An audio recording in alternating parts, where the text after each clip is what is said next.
दिल्ली में अगर जैसे कि बात की जाए कि सरकार कह रही है कि हम सरकारी स्कूलों को बेहतर कर रहे हैं, सरकारी जो अस्पताल हैं उसको बेहतर कर रहे हैं, तो आपका क्या वो है? अगर जैसे मनीष सिसोदिया और केजरीवाल जी कहते हैं, ये तो हाथी के दांत दिखाने के कुछ और हैं, करने के कुछ और हैं। अगर स्कूल इतने बेहतर हैं तो जितने प्राइवेट स्कूल हैं इन्हें बंद कर दिया जाए, सरकारी स्कूल को इतना बेहतर बना दो कि प्राइवेट की ज़रूरत ही ना पड़े। दो भागों में क्यों बांट रहे हैं समाज को? अंग्रेज अब तो नहीं है हमारे देश में, चले गए, लेकिन ये तोड़ने की, समाज को तोड़ने की नीतियाँ अभी भी क्यों हैं हमारे देश में?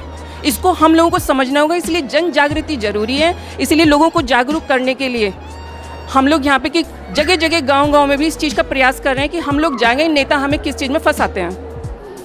मैडम क्या है इसमें? ये जी हिंद मजदूर किसान समिति ये अभियान चला रही है, क्योंकि 70 साल से आज तक भी गरीबी दूर नहीं हुई।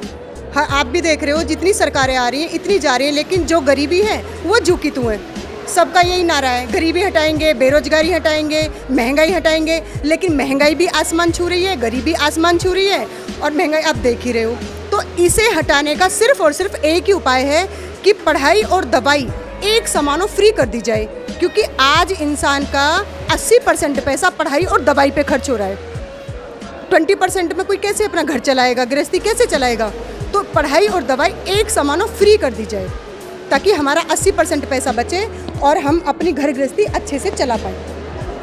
दिल्ली में जैसे कि देखा जाता है कि अभी एडमिशन खुलेंगे प्राइवेट स्कूलों में, लाखों के डोनेशन की बात होती है, लाखों का डोनेशन प्राइवेट लेते हैं, लेकिन अगर एक गरीब बच्चा अच्छा पढ़ता है, अच्छी एजुकेशन ले सकता है, उसके पास डोनेशन देने के लिए नहीं है, तो उस विषय में आप क्या कहना चाहते हैं? इसी विषय पे तो सर हम बात कर रहे हैं कि यदि पढ़ाई दवाई एक समानो फ्री होगी तो जो गरीब का बच्चा है, लायक है, पढ़ना चाहता है, कुछ बनना चाहता है, तो वो अपनी काबिलियत दिखा सकता है।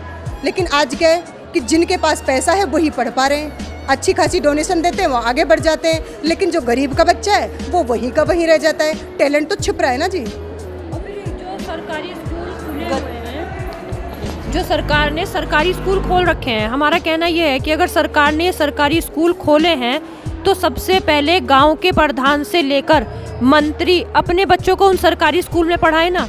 जो टीचर वहाँ से 70 से 80 हज़ार रुपये तनख्वाह ले रही है, वो भी सबसे पहले अपने बच्चों को प्राइवेट स्कूल में छोड़ के आती है, उसके बाद फिर वो जो है सरकारी स्कूल में पढ़ाने के लिए आती है।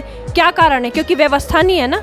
अगर इन्हीं स्कूलों में, सरकारी स्कूलों में इतनी बेहतरीन व्यवस्था हो जाए तो कोई अपने बच्चों को प्राइवेट स्कूल में पढ़ाना नहीं चाहेगा।